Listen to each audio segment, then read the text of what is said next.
Why the rest of the world banned these 33 American meds? The pharmacist slid the box across the counter. In bold letters, serious, even fatal side effects have occurred. In smaller print, ask your doctor. Meanwhile, across the Atlantic, the same drug had just been pulled from shelves. Here it's a conversation, there it's a no. Did you know only 2 countries let TV drug ads tell you what to ask your doctor about? I mean, seriously, we let commercials build patience. Tonight, the $4 trillion lie, how America sells certainty first and proves harm later, while other countries flip it. Ads, insulin math, inhalers, and why banned overseas keeps showing up in your cabinet. The playbook, 2 systems, 2 outcomes. To understand why your label says, talk to your doctor, when someone else's system says, not available, we need to go back to the rules that wrote the script. 2 approaches, 2 outcomes. In the United States, we run on tolerance first, evidence later. Approve, monitor, adjust. If signals get loud enough, add warnings, tighten indication, maybe restrict with a REMS. In Europe and much of the world, the precautionary principle sets the mood. Credible risk signal, slow down, cap access, or pause until the data catch up. It's not theoretical. It's why the same molecule can carry a boxed warning here and a withdrawal notice there. Start with the loudest signal in your living room, direct-to-consumer drug ads. Only the US and New Zealand legally allow TV ads for prescription drugs. Everywhere else, regulators treat advertising to the public as a risk amplifier. We treat it as speech, so long as you race through side effects at auctioneer speed. That one policy doesn't just shape what you see, it shapes what you feel. Ads build vocabulary and urgency. People arrive at appointments preloaded with brand names and talking points, and prescribing patterns follow demand. Meanwhile, in the EU, the conversation flows through clinicians and formularies, not 30-second stories with sunsets and puppies. Now translate that into labels. Same active ingredient, different label language. When safety signals emerge, genotoxicity flags, QT prolongation, pregnancy risk, European regulators often narrow or suspend first and negotiate reformulations. In the US, the play is more likely a boxed warning, a medication guide, and a hope that behavior changes without pulling product. Did you know how often that hope meets real life? I mean, seriously, clinicians are busy, patients are optimistic. Warnings drift to background noise. Pulls change behavior immediately. And this isn't just abstract policy. It dictates what shows up in your pharmacy and what price you pay. Health Technology Assessment, HTA, acts as a gate in much of Europe. Agencies like NICE ask the rude but necessary question, show me the outcomes and the value at this price. If the answer's maybe, the list price drops or the coverage narrows.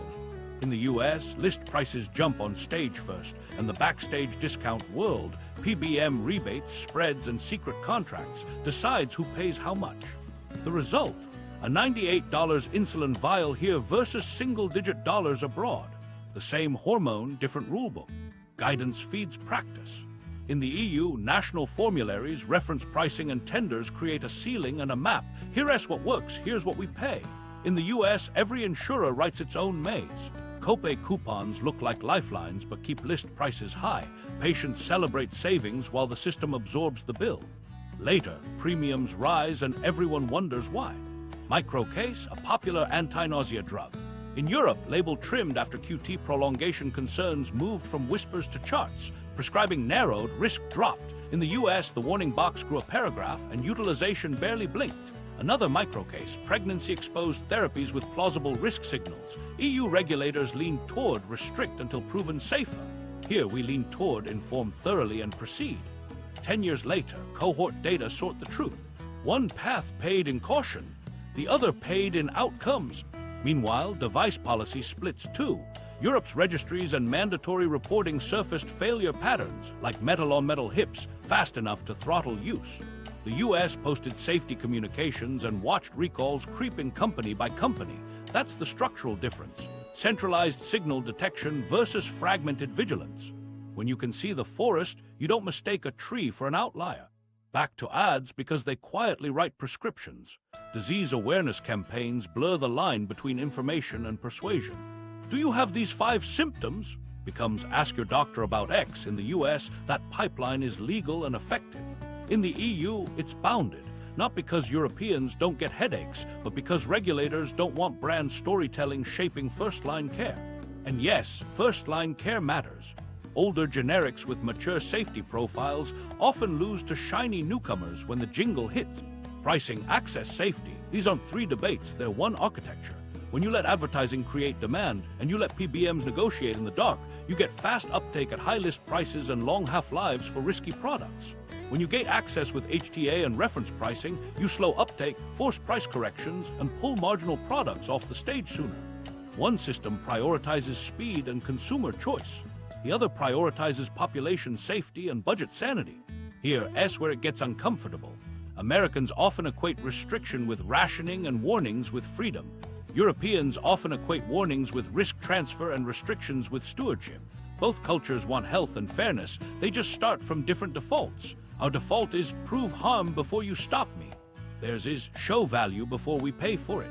So when you hear banned overseas, it's not always a moral verdict. Sometimes it's price. Sometimes it's endpoints that never matured beyond surrogates. Sometimes it's a signal that hit a registry in Barcelona before it hit a claims database in Boston. And sometimes, yes, it's a product that shouldn't have made it to prime time. If ads cast the spell, the rules sold the plan. Now that you've seen the playbook, watch how the scoreboard, prices, and access start sprinting ahead of science. Ads that built patience, direct to consumer. Meanwhile, in your living room, the real formulary sits between the couch and the coffee table. A sunset, a couple on bicycles, a voice that whispers, ask your doctor. Did you know only 2 countries let prescription drug ads talk straight to you, us and New Zealand? I mean, seriously, that's not a trivia fact, it's a business model. Ads don't just sell pills, they build patients who arrive pre-diagnosed, pre-branded, and prime. Here's how the pipeline works. Step 1, do you have these 5 symptoms? Translation, widen the door. Step 2, visit our website for a symptom quiz. Translation, capture emails, nudge urgency. Step 3, ask your doctor. Translation, deliver demand. The auctioneer speed side effects at the end aren't just a legal flourish, they're a rhythm designed to fade into the music. In clinics, that rhythm turns into a request. Deny it, and you're the doctor who didn't listen. Now switch continents. In Europe, those same messages hit a wall. Prescription ads to the public are banned. Communication flows through clinicians, formularies, and patient information vetted for accuracy, not spoon-fed narratives with Labradors. The result isn't that Europeans miss out on care. It's that the first-line choice is less likely to be whatever launched last quarter with a jingle. Old generics with boring labels still win because they've earned it. Let's follow a micro-story. A 47-year-old with garden-variety heartburn watches 3 weeks of primetime ads. The brand name sticks. At the appointment, she asks for the purple one. Cheaper OTC options existed, dietary tweaks might have worked, but the brand's aura felt like certainty. Prescription in hand, she leaves happy. 6 months later, the bill from a deductible January turns a nuisance into a problem. Meanwhile, across town, a clinic using guideline default starts with the evidence ladder. Lifestyle, OTC, then step-up therapy if needed. Quiet care, lower cost, fewer surprises. Ads don't just pick drugs, they pick versions. Evidence shows DTC steers patients toward newer, pricier brands over older generics with similar efficacy. That's not an accident. Coupons soften the blow, mask the list price, and keep utilization high until the deductible resets or the plan pushes back. Copay assistance feels like generosity. At scale, it's fuel for list price theater. Disease awareness takes it further. Talk to your doctor if you feel tired. Who does? The trick is turning a universal human experience into a clinical funnel. Key opinion leaders appear in glossy segments, brought to you by fine print tagging along. On social feeds, sponsored experts blur into your trusted follows. The badge says education, the link says brand. You click because the story feels personal. That's the point. Here's the uncomfortable middle. Sometimes awareness helps. Undiagnosed depression, missed migraines, untreated hepatitis C, bringing people in can save lives. The problem is the tool we used to build that awareness is also a sales engine tuned to maximize brand share, not public health. Without guardrails, the line between help and hype turns into a rumor. Now watch the office visit from the other side of the desk. A clinician with 12 minutes to spend has to weigh rapport against rigor. Say no to a specific brand and risk a lower satisfaction score. Say yes and backfill the justification through the EHR maze. Ads didn't just write the patient's ask, they whispered into the workflow. Over time, those whispers change formularies, then budgets, then premium. Contrast the EU rhythm. Clinicians still face pressure, but the air is quieter. National HTA sets first-line defaults. Public campaigns run through health agencies, not studios. Pharma can provide patient information, but promotion stays outside the living room. The oxygen for hype is limited. That changes what gets prescribed when and at what price. Want a practical filter? In the US, if a medication's website starts with a quiz, scroll for the prescribing information first. Check the primary endpoint. Was it a symptom score or a clinical outcome? If the ad leans on new, ask what the comparator was. Non-inferiority against yesterday's mid-shelf drug doesn't equal better for you. If a coupon pops up, assume the list price is high enough to hurt. Ask about the generic equivalent. If the answer is complicated, that's a clue the patent thicket is doing its job. Microstories travel fast. A family doc switches to a no-brand first conversation. Condition, options, endpoints, cost. 2 sentences, no scolding. Satisfaction scores hold. Pharmacy callbacks drop. A neurologist starts asking every brand request one question. What outcome are you hoping for? The pause reroutes the visit toward goals instead of logos. Across town, a health system pilots a quiet room waiting area, no pharma TV loops, then tracks new start choices. Uptake shifts toward evidence-based first lines. Costs tick down. No one misses the slow-motion sunset. Remember the 30-second rule? Every break, the ad must earn your attention. Healthcare has the same rule. Every intervention should earn its place. Ads stack the deck. When a $4 trillion system lets marketing preload the conversation, you get more brand new starts, more cost, and a longer tail for marginal value. When the living room goes quiet, the guideline speaks louder. That's not rationing, that's steering. So yes, ask your doctor, but bring questions, not a commercial. What are the endpoints? What's the cheapest, effective option? How do we stop if it doesn't help? In a world that sells certainty, those questions return you to medicine. Price theater. Insulin, inhalers, devices. While that was happening in your living room, the price tag was limbering up backstage. Get this, same life-saving molecule, completely different bill depending on a border. Insulin first. In the US, the average list price has hovered around $98 a vial. Across the UK or Australia, roughly $7 to $15. I mean, seriously, same hormone, different zip code, 10 times the price. To understand why, we need to go back to how the stack works. Manufacturer sets a high list. Pharmacy benefit managers, PBMs, negotiate secret rebates off that list. Plans pocket some, pass some, and publish none. Net prices can sink, but only if you're inside the right insurance maze. If you're uninsured in a deductible season or in a plan that doesn't share the rebate, you pay the theatrical list. Coupons appear like angels, but they're makeup. Hiding bruises the system carries. In the EU, procurement and reference pricing put insulin in don't play games mode. National tenders, transparent ceilings, and pressure that collapses drama before it starts. Microstory, a college sophomore with type 1 hits January. Deductible resets. The same vial that cost $25 in December now rings at $340 at the counter. She leaves with fewer vials and a calendar full of worries. Meanwhile, a patient in Leeds walks into a pharmacy with a prescription and leaves without running a spreadsheet. That's not because one country loves diabetes more. It's because the purchasing rules love simplicity more. Now inhale, literally. Inhalers should be a masterclass in how to turn a chemistry pivot into a revenue event. When CFC propellants were phased out, the switch to HFA reformulated the same medicines with new devices. New patent clocks started ticking. Dose counters, slick grips, easier to teach actuators, great human factors ideas, but not always better lungs. Prices climbed anyway. In 2024, after Capitol Hill heat, several big manufacturers announced $35 monthly caps for many inhalers in the US Great Headline. Reality check. It mostly applies through select programs and assistance pathways. List prices still do their roller coaster thing. Meanwhile, in the EU, national tenders and reference pricing keep device families on a leash. One brand doesn't get to sprint while everyone else jogs. Did you know the same inhaler often ships to European health systems at lower net prices, while US patients hunt coupons like it's Black Friday? Breathless isn't supposed to describe the checkout line. Here, S where patent thickets do their quiet gardening. Spacer tweaks, dose window redesigns, child-friendly caps with color cues, all good user design, but in law they're time machines, resetting exclusivity without meaningfully changing efficacy. And when the drug is bundled to the device, substitution gets tricky fast. You might want the generic active. Sorry, your plan still prefers device A because of a rebate you'll never see. Micro story: a firefighter with reactive airways hits 3 pharmacies in a week. Cash price for a quick reliever is $74 at one, $52 at another, $28 with a discount card at a third, and through an assistance path he only hears about after his 5th call. He breathes easier. He's also out 6 hours of his life. Across town, a hospital formulary standardizes 2 inhaler platforms and trains every ward.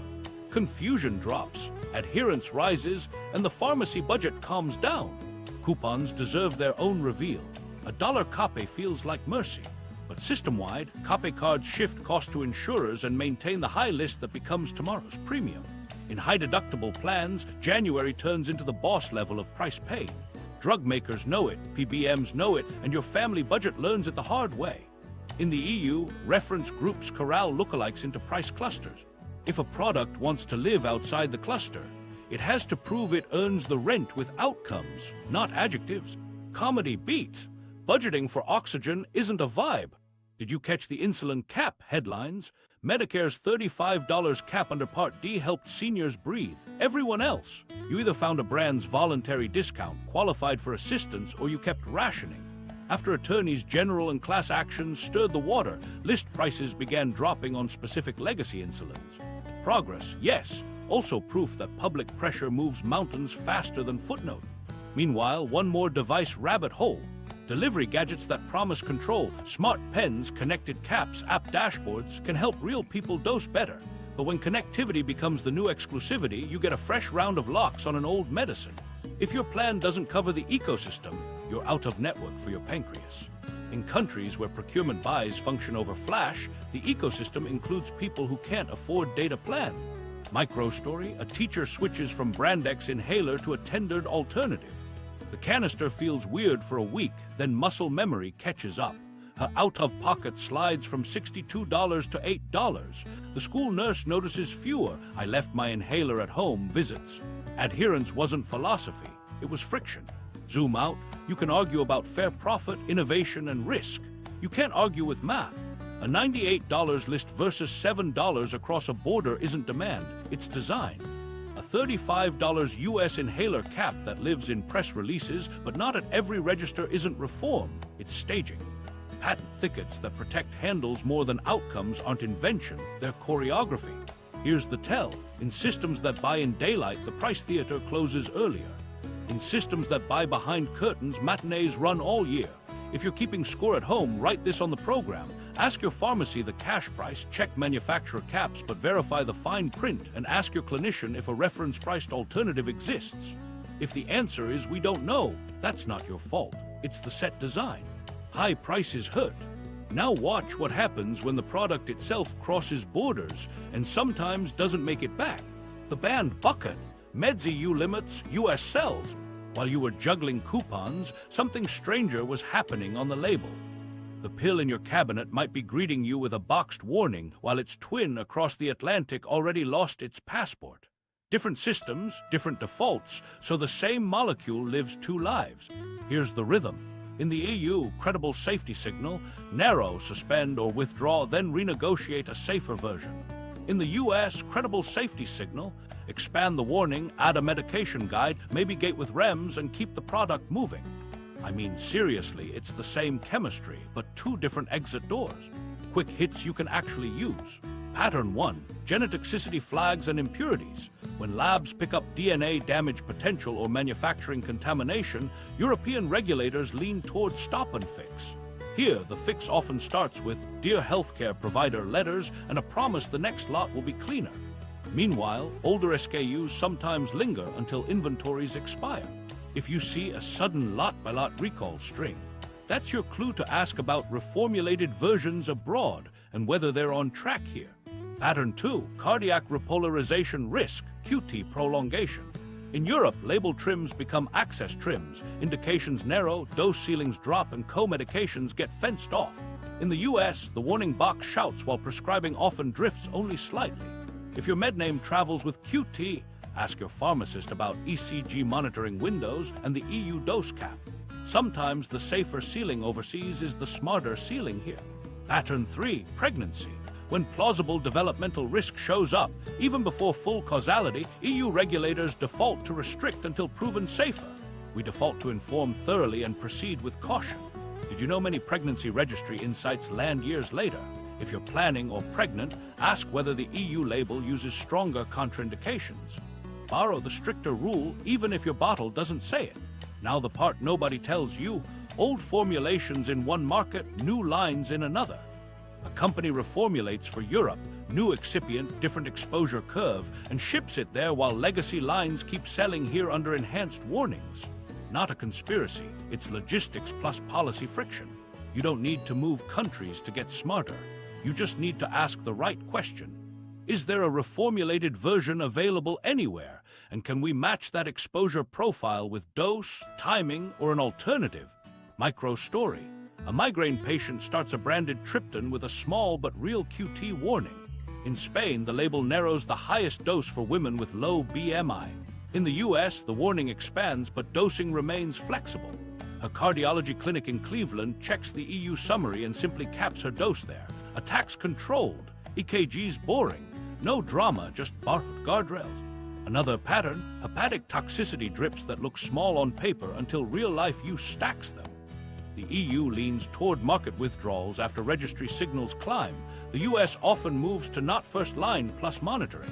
If your liver panel becomes a monthly ritual, ask whether the drug's European status changed. If it did, there's usually a safer neighbor in the same class. Here's a listicle you can run in 30 seconds when you meet a new med. Endpoint sanity: was the approval built on surrogates? If so, did confirmatory trials deliver? If not, is the EU still on board? Label geography. Search EMA product information or the UK's MHRA page for your drug. Compare contraindications and dose ceilings. Pregnancy language: look for contraindicated versus, not recommended versus. Use only if benefit outweighs risk. Those words matter.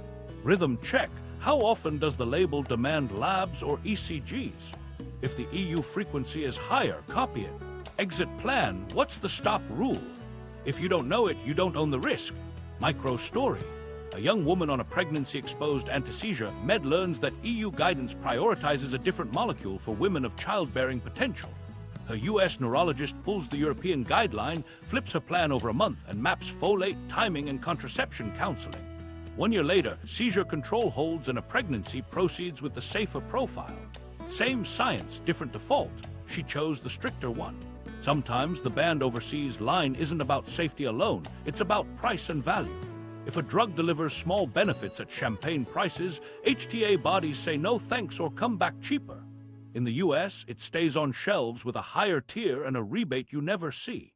If a hospitalist tells you we use the EU pick in our formulary, that's code for better value, fewer surprises. Okay, label sleuthing 101. Red flags and what to Google fast. Drug name: EMA assessment report, for the regulator's thinking, not just the brochure. Risk minimization measures, for the concrete rules Europe imposed. Pregnancy prevention program, if your drug shows any teratogenic potential. Many EU labels spell them out. Restricted indication paired with your condition. It often reveals the narrower EU lane.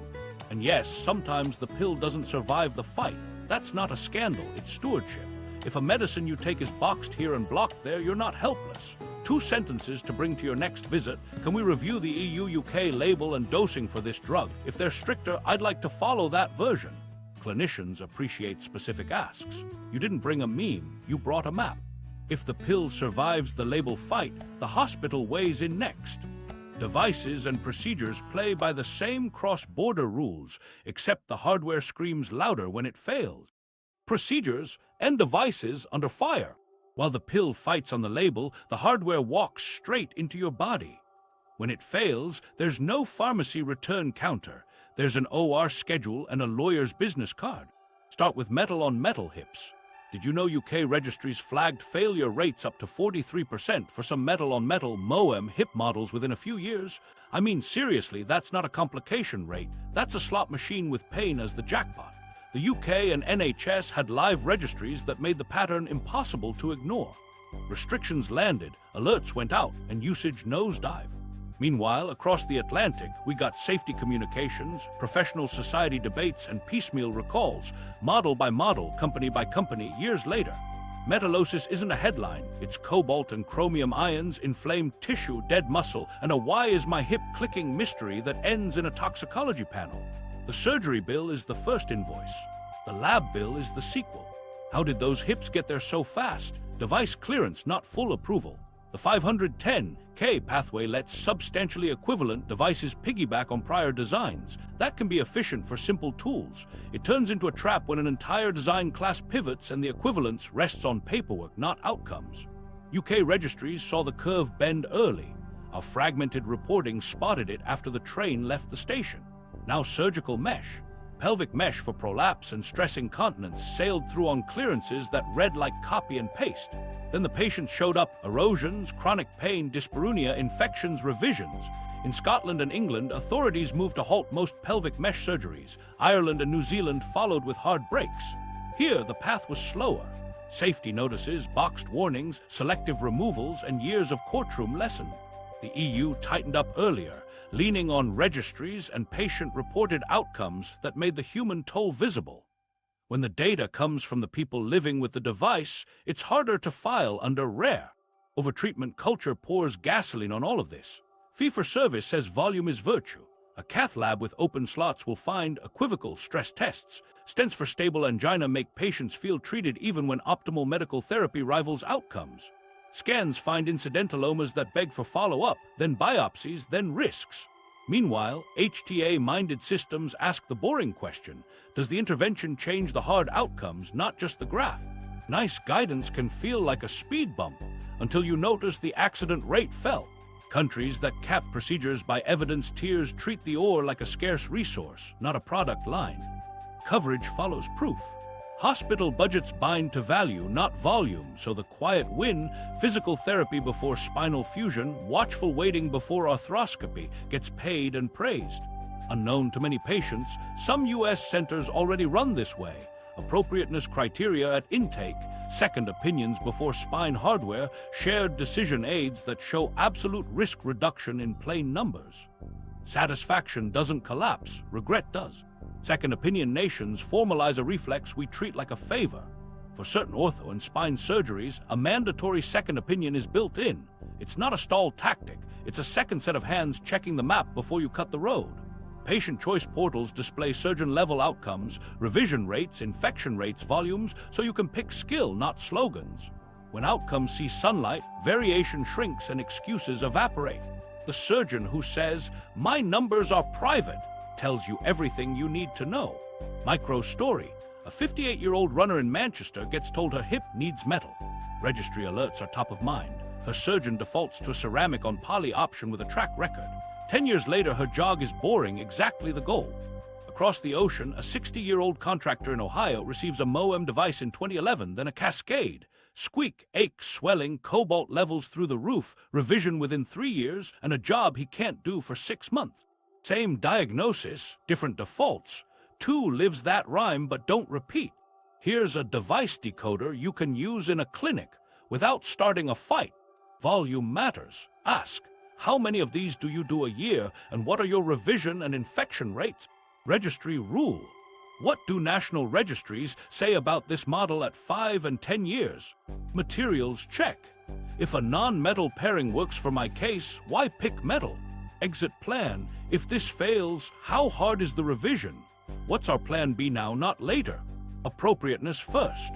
What's the evidence that this procedure beats non-surgical care for people like me? And about scans and scopes, remember, pictures create pressure. If the image leads, the knife follows. The safer order is symptoms, function, conservative care, then images when they'll change the plan. If your back MRI reads like a horror novel but your symptoms are a quiet short story, ask for time, therapy, and a phone number to call in 6 weeks. Meanwhile, procurement can protect you without a speech. System-level specs that forbid MOEM hips except in rare revisions, require mesh registries for any pelvic implant, and tie payment to appropriateness criteria change the baseline. Vendors adapt. Operating rooms get calmer. Patients don't feel the policy, they feel fewer surprises. Comedy beat. If the device brand has a lifestyle Instagram, maybe don't install it in your pelvis. The hardware's lesson mirrors the pills. Centralized data sees patterns fast. Fragmented systems rationalize variance. If you can borrow one habit from the strict countries, borrow their second opinion and their love of registries. A number on a portal beats a promise on a brochure every time. Guidelines or ads? KOLs, ghosts, and spin. If the hardware is loud, the guidelines are the quiet DJ. What plays in exam rooms later depends on who got to the playlist first. Did you know many consensus statements are built by panels where half the name tags have industry ties? I mean, seriously, the word consensus hits different when the lunch is sponsored. Start with KOLs, key opinion leaders. Every specialty has them. They speak at conferences, they write the must-read review, they sit on panels that shape practice. Most are brilliant, many are ethical, and some live on a shadow economy, speaker fees, advisory boards, educational consults that look a lot like choreography. None of that is illegal. The problem is gravity. Money tilts the room.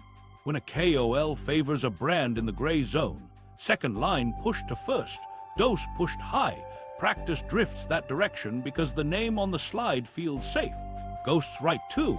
Trial manuscripts that appear in big journals sometimes start life in an agency office. The sponsor supplies statisticians, drafts, graphics, medical writers, then recruits an academic to be senior author. Disclosure pages exist, yes, but the tone, the hierarchy, the crisp conclusion that somehow overinterprets a surrogate endpoint, that's the ghost's fingerprint. You feel it when limitations read like scheduling issues, not structural problems. Then there's diagnosis creep, disease awareness that widens thresholds. Prediabetes becomes a marketing frontier. Treatment-resistant pops up after 8 weeks on one low dose. New scales appear to measure symptoms you didn't know had grades. The bar lowers, the pool of eligible patients rises, and suddenly guidelines look generous. Who seeded those thresholds? Panels with conflicts sometimes do, wrapping it in the language of unmet need. Selective reporting gives the spin its engine. A composite endpoint shows win, but the component that matters, hospitalizations, mortality, doesn't budge. Subgroup analyzes cherry-pick a bright spot. Non-inferiority margins get loosened until not worse means could be meaningfully worse and still pass. Meanwhile, negative trials sleep in a drawer. You don't see them, so they don't dilute the meta-analysis. What nobody knew at the time, the shelf was full. Microstory, a new migraine drug debuts with glowing ads and a pristine abstract. A KOL roadshow hits 3 cities, slides dazzle, local neurologists shift first-line choices. 6 months later, an independent review notes the primary endpoint was a symptom score with a small absolute difference. Hospitalizations, no change. Quality of life plots, thin. A second trial with less flattering results is delayed in publication. By the time it lands, the habit is built. Meanwhile, transparency rules diverge. In the EU, tougher disclosure and public reimbursement dossiers force daylight. In the US, disclosures exist but scatter. Open payments, journal footnotes, conference syllabi. Patients don't read footnotes. Clinicians skim. Talk about hide and seek with receipts. The result, real conflicts hide in plain sight. Did you know your hospital's guideline committee may include members funded by every major brand in the class? I mean, seriously, we call it experience. The budget calls it marketing. Outcome switching is the quiet crime scene. Protocol says endpoints A and B results. A misses, B wobbles, C looks shiny. The published paper features C as if it was always the star. Add a post hoc subgroup. Worked great in left-handed night shift nurses over 42, and suddenly there's a story. Journals frown, it still happens. Why? Because careers love positive results and sponsors love green lights. Ghost management extends into CME. Independent education sometimes uses the same data framing as the ad campaign. New lexicon favored comparators, risk framed as manageable, benefit framed as urgent. The slide you loved at breakfast appears again at dinner with a new logo and the same curves. You think you're triangulating. You're circling the same lighthouse. What's the sniff test you can use without turning every consult into a courtroom? 3 questions crush spin. Who paid for the pivotal trials and who wrote the first draft? If you can't find it, assume the sponsor. What's the primary endpoint, and is it a clinical outcome or a surrogate? If it's surrogate, ask what the confirmatory trials show and if they're published. How did the panel handle conflicts? Count ties, not adjectives. Managed, conflicts still tilt. Microstory, a hospital revises its COPT guideline. They publish a conflict table on page 1. Anyone with more than minimal ties recuses on vote day for the class they're tied to.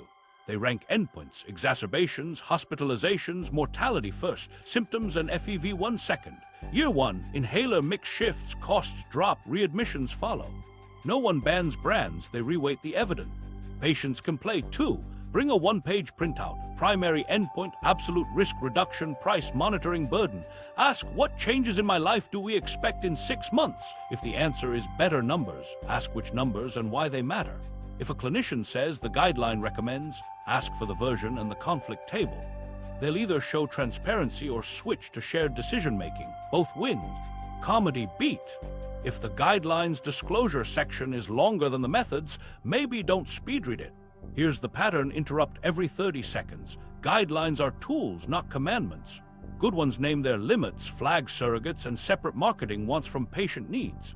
Bad ones read like product launches. When in doubt, favor guidelines with strict conflict policies, EU-style HTA inputs, and registries behind recommendations. That's how you turn spin into signal. Trial magic. How to win without saving lives. Get this, the easiest way to look like you changed medicine is to never measure the thing people actually care about. Survive longer, feel better, live at home, not the ICU. Too hard, too slow, too expensive. So the playbook leans on stand-ins that move fast and headline well. Start with surrogate endpoints. Progression-free survival in cancer trials sounds heroic. Tumor didn't grow for 3 more months. I mean, seriously, your scan looked calmer. But did people live longer or live better? Sometimes yes. Too often no. PFS is a weather report. Overall survival is the harvest. If confirmatory trials later show no survival benefit, the magic trick is revealed. You bought time on a radiology report, not in a life. Composite endpoints add glitter. Major adverse events shrink when you bundle 10 outcomes, then win on the 2 softest, while the hard ones, hospitalizations, strokes, deaths, don't budge. The graph looks clean, the p-value winks, and the press release writes itself. Meanwhile, a patient asks, will I climb the stairs without stopping? The composite doesn't answer, it hides. Small absolute effects can masquerade as breakthroughs when expressed in relatives. Risk drops 25%, from 4 in 100 to 3 in 100. That's 1 person helped, 99 people paying and monitoring for a benefit they won't see. Did you know you can turn almost any sliver into a billboard if you choose the right denominator? I mean, seriously, math can be a costume. Then exclusion criteria work like a filter for inconvenient reality. Trials quietly remove the fragile, multimorbidity, polypharmacy, renal wobble, any hint of chaos. The idealized cohort glides through visits, adverse events look sparse, efficacy shines. Launch day arrives. Real clinics treat real people who look nothing like the protocol, and the side effects blossom like it's spring. Non-inferiority designs are risk with a fresh coat of paint. You're not proving better, you're proving not too much worse than a comparator, but widen the margin enough and not too much becomes actually could be meaningfully worse and still pass. Stack a new drug on the last not worse drug and you get biocreep, each generation slightly lazier until the class drifts. Nobody notices until the outcomes shrug. Outcome switching is the magician's misdirection. Protocol says primary endpoint A misses. Suddenly endpoint B is the headline. Subgroups appear like rabbits, worked great in left-handed night shift nurses over 42. Journals frown. It still happens. Why? Because negative trials are career kryptonite and positive curves buy primetime podium slots. Selective reporting and drawer bias reinforce the illusion. Positive studies sprint to publication. Negative ones nap. The meta-analysis you trust tilts because half the data stays off stage. Meanwhile, patient leaflets and CME slides echo the visible half as if it were the whole. Here's the twist that keeps the story moving. Regulators can approve on surrogates, with the promise that confirmatory trials will later show the real goods. When those confirmatories stall, miss, or quietly downshift to softer endpoints, you get years of use on a maybe. We already saw what happens when confirmatory trials flop. Indications pulled in one place, labels tweaked in another, inertia everywhere. Registries are the antidote because they don't care about your press kit. They count what happens after noon on a Tuesday. Hard outcomes, real patients, long follow-up. EU systems embed registries into reimbursement. Signals show up early. In the US, voluntary registries wander unless a scandal drags them into focus. If you want truth, you need boring data, not soaring adjectives. Microstory, a heart drug launches on the back of a composite, hospitalizations plus ER visits plus a symptom scale. Relative reduction 30%. Absolute reduction in hospitalizations alone 1.2%. Cost per year, a small car, a payer quietly runs a registry. 12 months later, all-cause admissions unchanged, medication discontinuations higher than trials, copay fatigue rampant. The plan moves it to second line, the sky doesn't fall. Patients still get treated. They get treated smarter. So what's the patient and clinician move when the magic starts? Ask 4 questions out loud every time. What was the primary endpoint? And is it a surrogate or a clinical outcome? What's the absolute risk reduction for people like me? Not the relative number on the slide. Who was excluded? And do I look more like the people who were kept out? If this is non-inferiority, what margin did they choose, and would I accept that trade? Then add one more, what's the stop rule? If the benefit doesn't appear by week 8, month 3, cycle 2, whatever the trial used, do we de-escalate? Trials have clocks, real life needs them too. Clinics can bake this into habit. One-pagers in EHR order sets, endpoint type, absolute effect, NNT, NNH, price monitoring. A green-yellow-red banner based on hard outcomes, not hype. Pharmacy and therapeutics committees can require post-launch check-ins. If registry data contradicts trial promise, indications narrow automatically. No drama, just governance. Comedy beat. If the Kaplan Meyer curve were a roller coaster you wouldn't ride, maybe don't put it in your bloodstream. Meanwhile, remember the 30-second rule. Every half minute earn attention with a real stake. Trials that measure how people live earn it. Trials that polish surrogates borrow it. When the next glossy PDF lands, flip to the methods first. That's where the magic either works or falls through the trapdoor.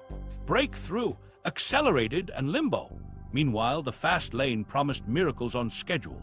Accelerated approval, breakthrough therapy, priority review, badges that sound like rocket fuel when you're out of options.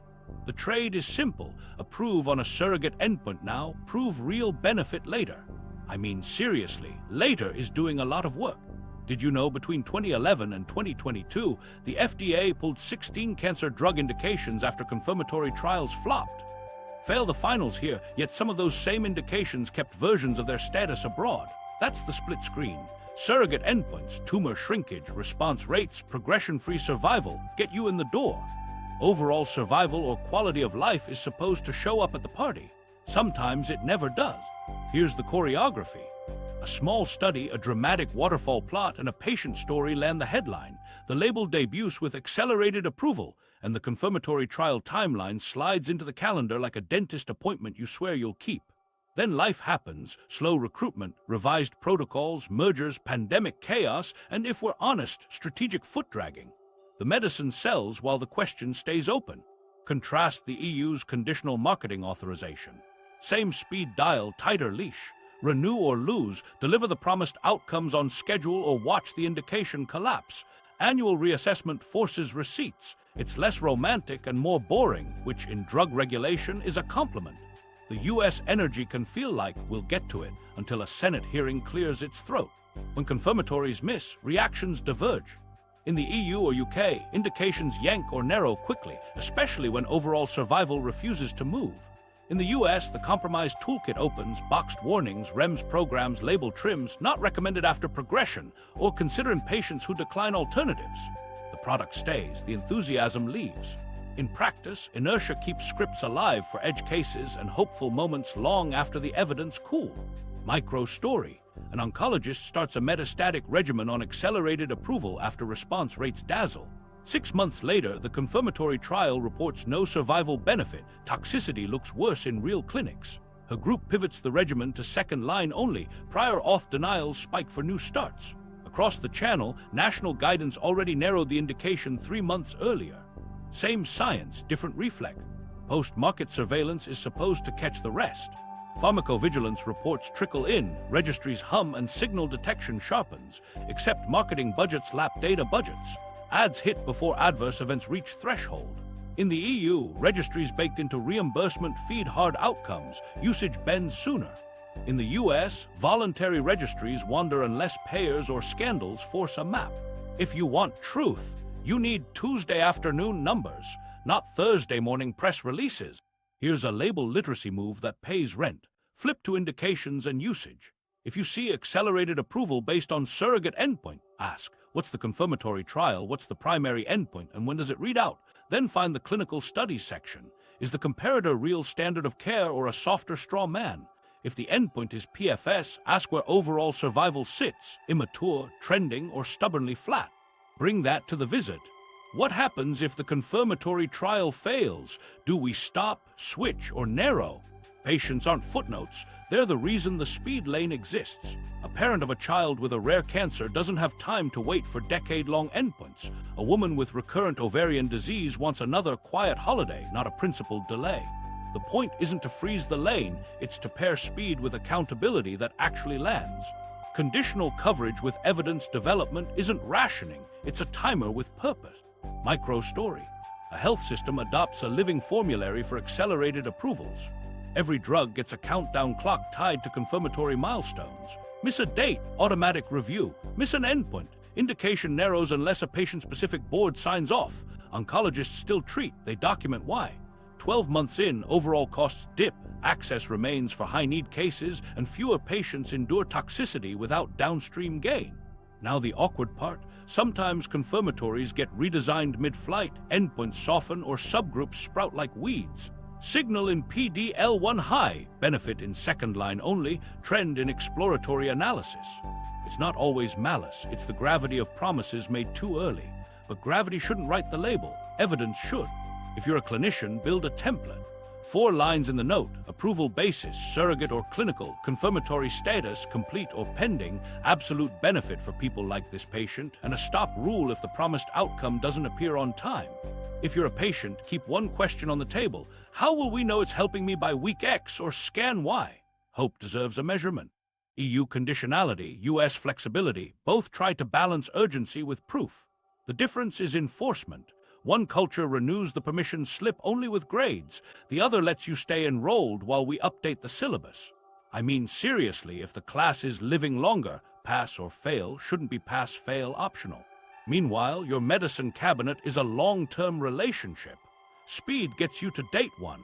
Accountability decides whether you move in or change the locks.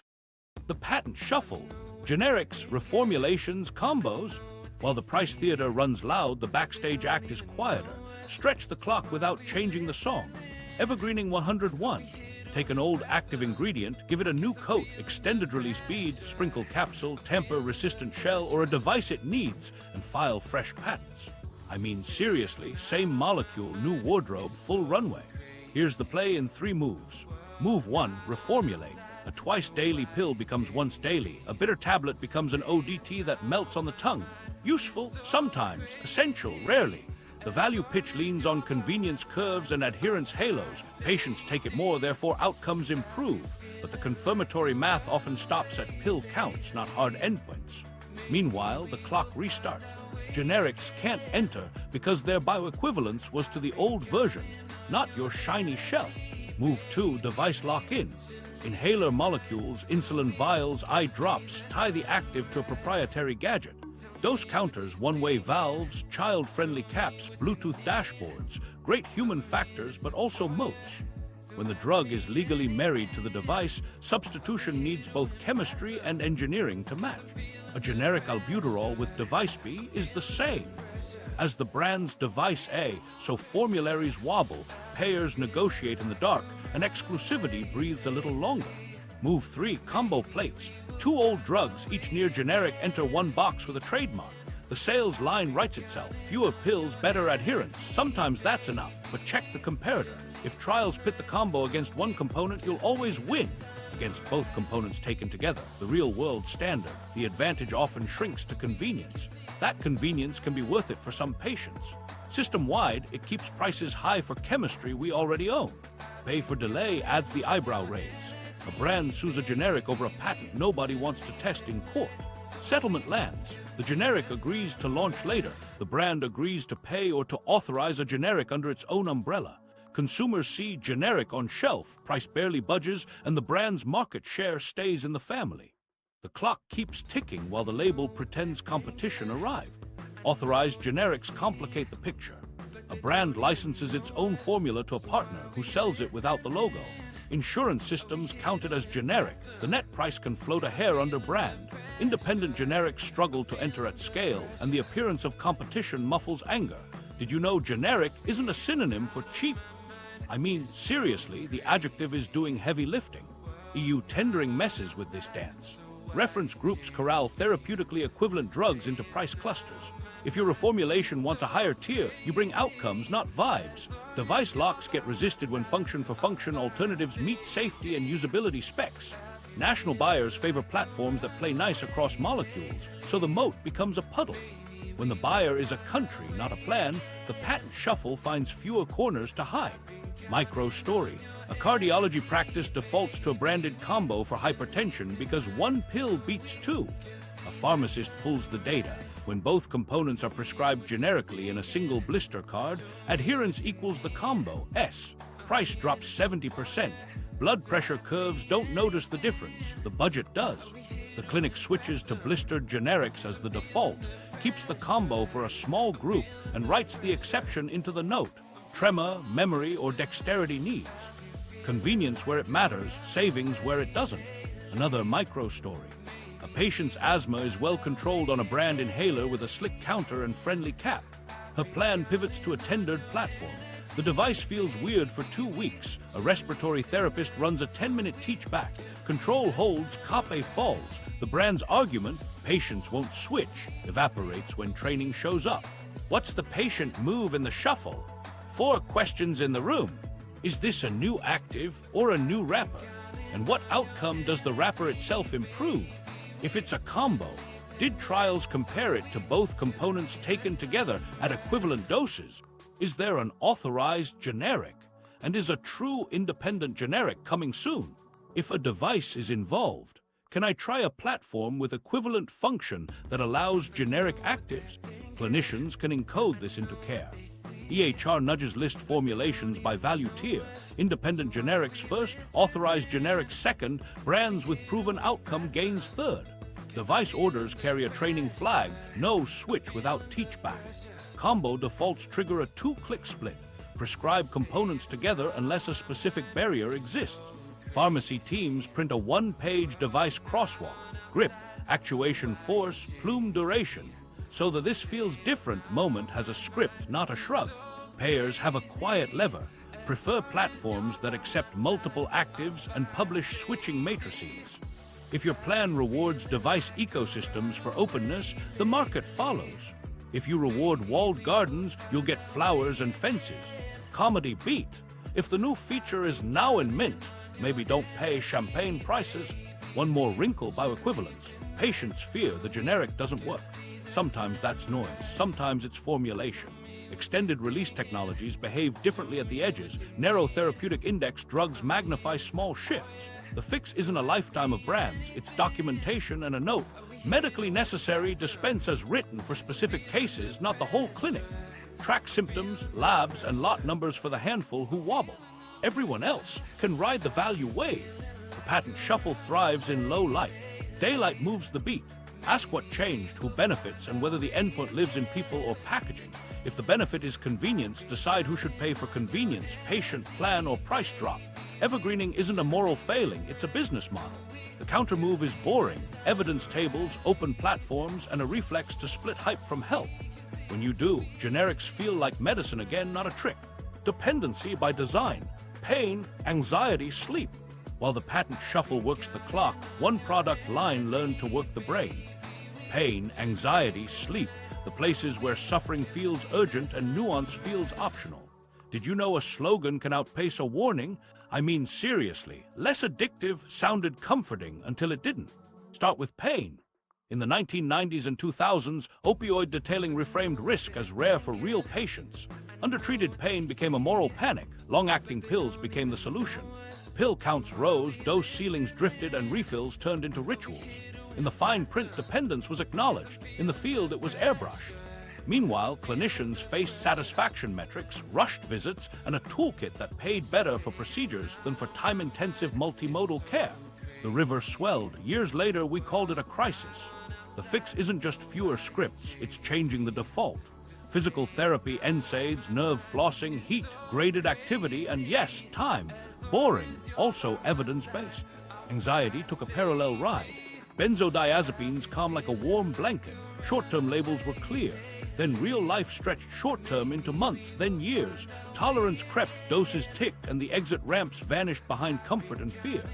Add a Z-drug for sleep, fast onset, next day fog, accident risk, and the stack becomes a lifestyle. Pharmacy logs show stability, bodies show dependence. In the EU and UK, tapering guidance to prescribing clinics and GP scripts that plan the exit on day one nudge the curve down. Here, inertia writes refills until something breaks. Sleep became a marketplace of promises. Faster, longer, all night. The Z-drug era packaged sedation as restorative rest, side effects with a bill due in the morning, memory fog, falls, odd behaviors that read like ghost stories. If your sleep aid causes nightmares, that's performance art. The alternative menu exists: cognitive behavioral therapy for insomnia, CBTI, stimulus control, sleep restriction, light timing, caffeine audits, and blue light discipline. It's not soothing at checkout. It works at month 3. Dependency by design isn't just chemistry, it's system choreography.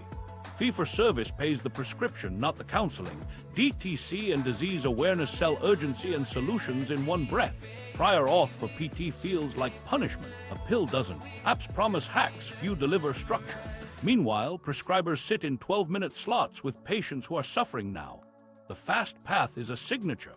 Micro story: a 38-year-old with a back spasm gets 10 oxycodone after an ER visit.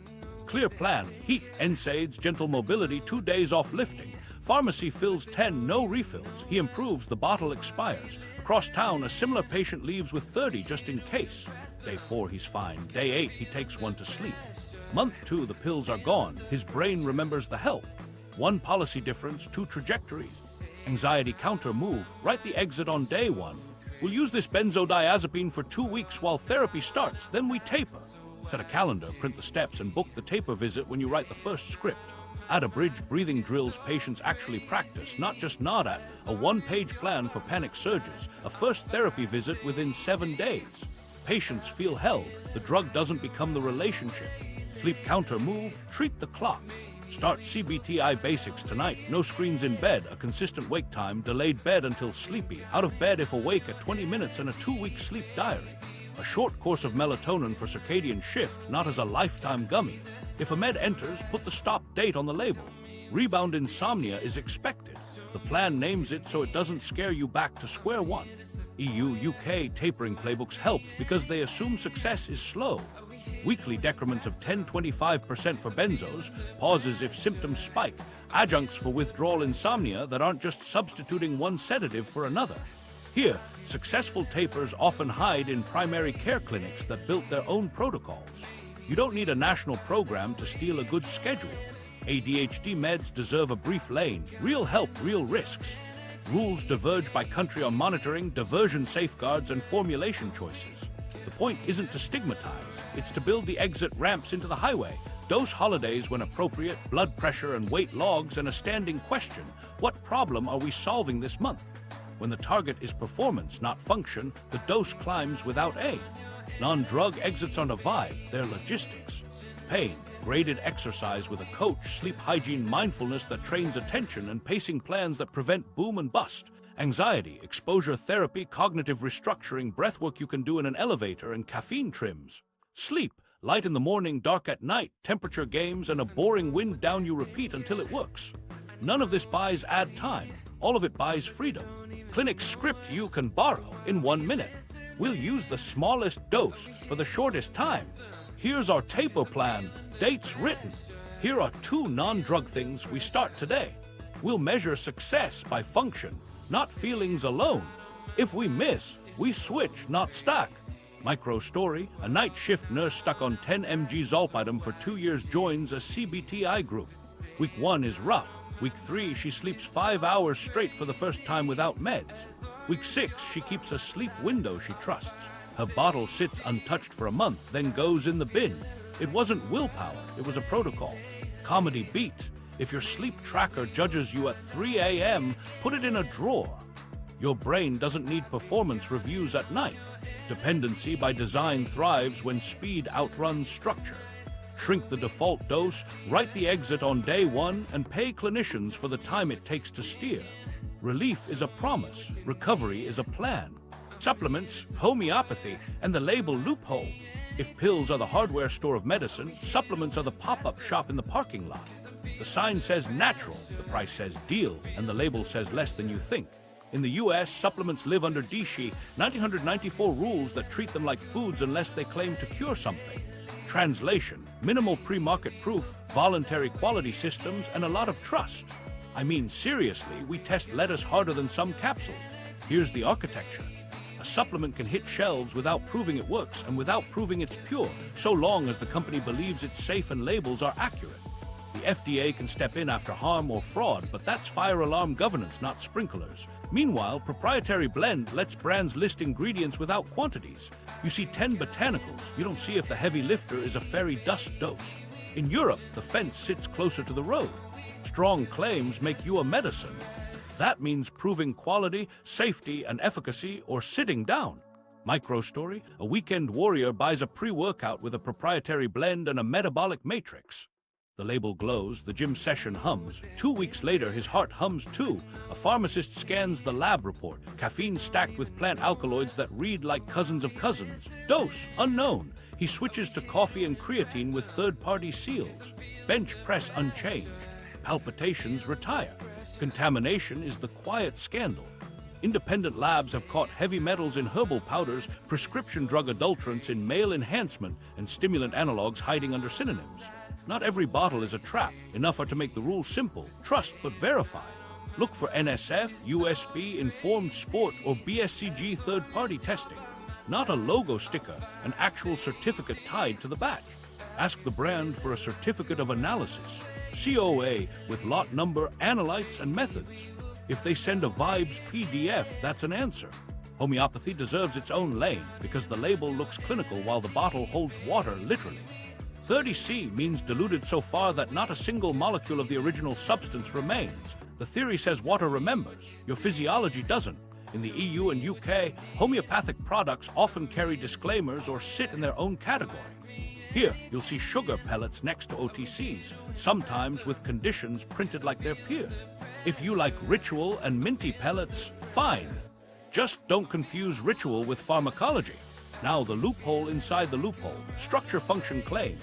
Supports immunity, promotes calm, boosts brain health. Those verbs slide past the drug definition. The mandatory disclaimer, not intended to diagnose, treat, cure, or prevent, whispers at the bottom.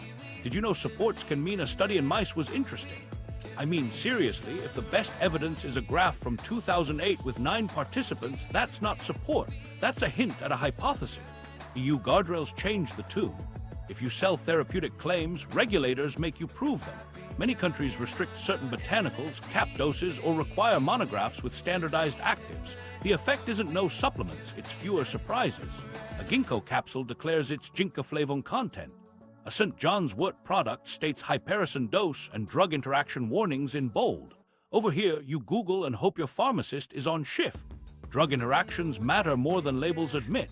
St. John's wort can trash birth control and transplant meds via CYP3A4 and PGP. Ginkgo can tilt bleeding risk. Ashwagandha plus sedatives makes couches powerful. Even vitamin K will fight your warfarin if you change your salad routine overnight. Bring your supplement list to visits, brand, dose, and frequency. If you don't know the dose, that's your first fix. Micro story, a graduate student on sertraline adds 5 HTP for extra mood. Week 2, she's wired and sweaty.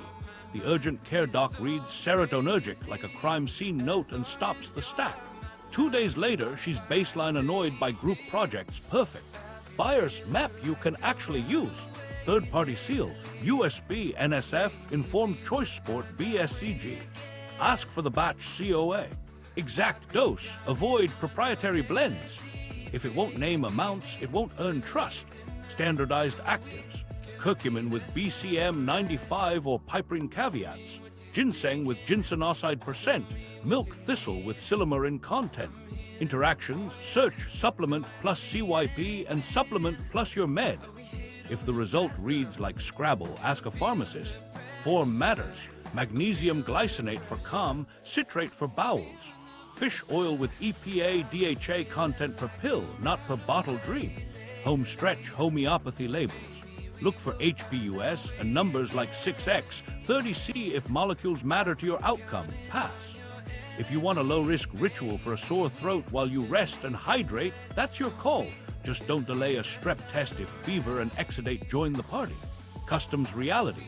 Importing certain botanicals can trigger seizures at the border. Politely labeled letters, not handcuffs. Kava yohimbe and some concentrated extracts live on watch lists. If a site ships from global warehouse, you might be buying a travel story, not a supplement. Stick to domestic brands with transparent manufacturing and addresses that map to real building. Practical routine that holds. Default to food first. Protein, fiber, iron, B12, and omega-3s live in meals. Supplements plug gaps, not replace plateware. One in, one out. Add one new supplement at a time for 2 weeks. Track sleep, energy, GI, and mood. If it helps, you'll know. If it hurts, you'll know which. Cycle audits each season. Keep what you can defend, drop what you can't explain. Store cool and dry, watch expiration dates, and avoid bulk bags with air for days. Oxidation is chemistry, not folklore. Comedy beat. If the influencer's degree is from the University of Discount Codes, maybe don't enroll. Bottom line, supplements can help. They can also waste money, crowd a liver, and flirt with your meds. Europe's stricter lane lines make the road calmer. Here you build your own guardrails, third-party tests, clear doses, real outcomes, and a pharmacist on speed dial. When labels whisper, ask them to speak up. Food-drug fence, additives, sweeteners, medical foods. While pills and devices took center stage, the quiet plot twist lives in your pantry. The same regulators who argue about oncology endpoints also decide whether your kid's snack glows like a highlighter. Different lanes, same stakes. What gets into bodies, at what dose, and with how much proof? Start with color and coatings. In the EU, the precautionary principle keeps a short leash on certain food additives. Titanium dioxide got bounced from foods over genetic toxicity concerns, and synthetic dyes come with warning labels about attention and activity in children. Here, that same candy or pudding cup ships with a cheerful panel and no caution box. Did you know the exact brand often sells a toned-down formula in Paris and the neon version in Phoenix? I mean, seriously, 2 barcodes, 2 chemistries, 1 logo. Sweeteners tell a similar story. High-fructose corn syrup rode subsidies into nearly everything stateside, sodas, breads, sauces, because cheap calories scale well. In Europe, quotas and different sugar economics kept HFCS from flooding shelves the same way. It's not that beet sugar is a saint, it's that policy-shaped exposure. Meanwhile, energy drinks cross a different line. Several countries cap caffeine per serving or restrict sales to minors. Some ask for ID at the register. Here, teenagers can still buy triple shot cans like their sports water. The result? 2 versions of the same brand, one reformulated abroad, one amped at home. Microstory, a high school goalie crams for finals, sips 2 Ultra cans nightly, and wonders why sleep abandoned him and his heart drums at 2 a.m. The pediatrician doesn't lecture. She prints the EU cans label and the US one side by side. He moves to 1 small coffee and a walk at dusk. Grades stay, palpitations retire. Now the food-drug gray zone, medical foods. These aren't supplements and they aren't standard groceries. They're specialized formulas designed to be used under medical supervision for conditions with distinctive nutritional needs. Think phenylketonuria shakes, very low-protein products, or certain GI formulations that deliver calories when digestion rebels. The claims sidestep traditional drug efficacy trials while sounding clinical. Coverage plays hopscotch. One plan pays, the next shrugs. In the EU, tighter definitions and reimbursement pathways keep the category narrower. Over here, marketing sometimes paints with a broader brush. The practical move is simple. If a label sounds like a prescription but sits next to cereal, ask who wrote the diet order and how success is measured. Additives in daily staples deserve a quick map. Emulsifiers and gums keep ice cream smooth, salad dressings stable, and non-dairy milks consistent. Most are safe at typical doses for most people. But if your gut throws tantrums, bloating, cramps, unpredictable exits, trial a cleaner set for 2 weeks, fewer emulsifiers, simpler ingredient lists, and fiber from food, not fortification. If your symptoms come, you found noise, not a diagnosis. Boring beats fad. Sunscreen deja vu shows up in food packaging. BPA-free often meant BPS present, a swap that kept the headline and changed the molecule. Same with grease-resistant wrappers and PFAS. Europe pushed earlier on certain chemistries. State laws here are catching up. Practical beat. Don't microwave in plastic, prefer glass or stainless for hot and acidic foods, and transfer leftovers from cans to containers. Kitchen habits dodge chem class. Energy drinks for minors make an easy guardrail. If your house hosts teenagers, set a boring rule, no high-caffeine cans, period. If a brand sells a low-caffeine EU line, use that as a ceiling. Sports, hydration, salt, and a sandwich beat a neon bottle.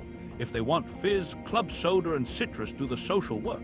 Micro story, a middle school teacher ditches the staff room, vitamin energy, shots, and brings a liter bottle with tea bags and lemon slices. 12 o'clock jitters turn into 12 o'clock patience. The copier still jams, her hands don't. Medical foods can be lifesavers, literally for inborn errors of metabolism. They can also be expensive powders with vague promises for IBS, brain fog, or immune support. The signal is supervision. If a clinician can articulate the nutrient target, the biomarker you'll track, and the criteria to stop, you're in medicine's lane. If the plan is see how you feel for $300 a month, you're in marketing. 1-month trials with clear measures protect your wallet and your hope. Label tricks that travel. Natural flavors can hide a lot. Color added rarely means carrot. In the EU, specific allergens in fragrances and certain colorants must be named. On foods, dyes trigger those attention warnings. Use that rule of thumb at home. If your toddler's favorite snack reads like a lab manual, switch to the version you'd find on an EU shelf. Brands increasingly sell both online. The taste difference is usually a week-long attitude, not a month-long revolt. Quick swaps that survive real life. Buy frozen over canned for tomatoes. If canned, choose glass jar sauces and transfer leftovers. Skip glow drinks. Pick seltzer plus citrus or diluted juice. Choose cereals without synthetic dyes. Oats and fruit win breakfast on cost and calm. For kids, make color the event, not the baseline. Berries, turmeric rice, beat hummus on a Saturday, not fluorescent Tuesdays. Comedy beat. If your lunch looks visible from space, maybe dial it down. Bottom line, food rules aren't a morality play. They're exposure math. Europe's fences sit closer to the road. Ours trust drivers until there's a pileup. You don't need a border to borrow a rule. Follow the stricter label when it's easy. Make swaps where you'll actually keep them and let boring habits do the heavy lifting. When the pantry whispers, just a little, the dose is the story. Keep it small, keep it simple, and your dinner stops auditioning for a science fair. The Patient Playbook. How not to get played. Okay, you've seen the stagecraft. Now it's your turn to run the lights. Get this, most of what protects you isn't secret knowledge. It's a boring checklist used on time. I mean, seriously, boring is the superpower. Start with endpoints. In the room, ask 3 sentences and wait for real answers. What was the primary endpoint, clinical or surrogate? What's the absolute benefit for people like me? What's the stop rule if that benefit doesn't show by the trial's clock? If the answer is vibes, it helps. You just found spin. If it's numbers, 2 fewer hospitalizations per 100 patients over a year, we reassess at 12 weeks. You found medicine. Comparators matter. Better than placebo is a low bar if you already have a good standard. Ask, was it tested against current care at a real dose? If not, request the head-to-head data or the best meta-analysis. Your goal isn't to win debates, it's to stop paying for deja vu. Now the money map fast. At the pharmacy counter, say, what's the cash price today? Is there an independent discount lower than my copay? Are there manufacturer caps, and do they apply without 5 portals and a blood oath? Then ask your prescriber, is there a therapeutically equivalent option in a reference-priced group? If you can tolerate a switch, you unlock daylight pricing. If you can't, we document medical necessity so appeals don't die in a fax machine. 6 questions that turn a second opinion into a laser. What problem are we treating? Symptom, function, or survival? And how will we measure it? What's the baseline risk for me? And what absolute change can I expect? What are the top 2 harms and their probabilities for someone like me? What's plan B if the benefit doesn't show on schedule? What would you recommend if I were your family? What's the EU-UK label say about dosing, contraindications, or monitoring? And should we borrow it? If the clinician answers without flinching, you've got a partner. If they bristle, you've got a script to take elsewhere. Dosing defaults save you from yourself. Start low, go slow, stop soon when appropriate. That's not timidity, that's calibration. Ask for titration steps on paper and the exact day you reassess. If your sleep aid starts as needed, put the stop date on the bottle. If your benzo begins for a crisis, schedule the taper while the ink dries. Pro tip, write taper plan in the portal message so it gets pinned to the chart. Price hacks that actually land.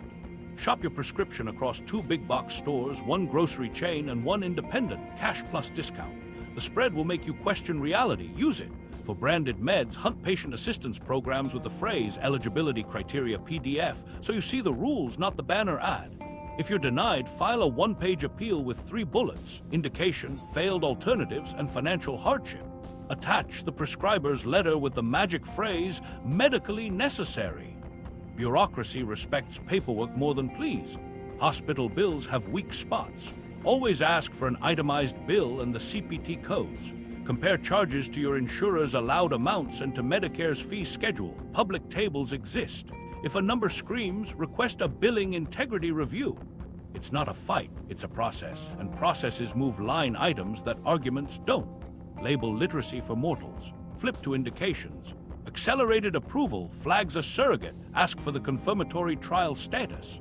Warnings and precautions show the real trouble. If the EU version posts a tighter fence, borrow it. Dosage and administration hides the safer ceiling. Find it and stay there unless you have a reason, not a hunch. Red flags you can spot in 10 seconds. Breakthrough, fast track, or disease awareness adds glued to a symptom quiz. Composite endpoints with soft parts doing all the work. Non-inferiority with a margin nobody could explain at dinner, and post hoc subgroup miracles. If you see 2 of those in one brochure, slow the car. Micro story: a barber with heart failure gets pitched a combo pill with a glossy coupon.